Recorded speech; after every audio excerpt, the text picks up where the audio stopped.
The dart manipulation at the back is usually because of the deepness sa may baywang natin at saka sa may zipper line. Kakaiba siya sa may harapan kasi yung sa harapan sa may dibdib naman ang dahilan. Tapos dito sa line 1, karaniwan binabawa siya, hindi tinutupi. Sa line 2, karaniwan ginagawa natin pag manipulate is tinutupi natin. Sa line 3, katulad sa line 1, binabawa siya, hindi siya tinutupi. Ano bang kahalagahan ng dart manipulation?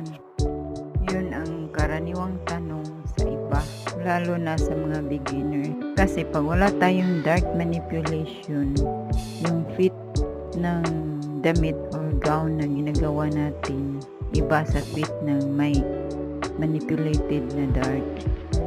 Paano ba siya gamitin? Makikita nyo ang paggamit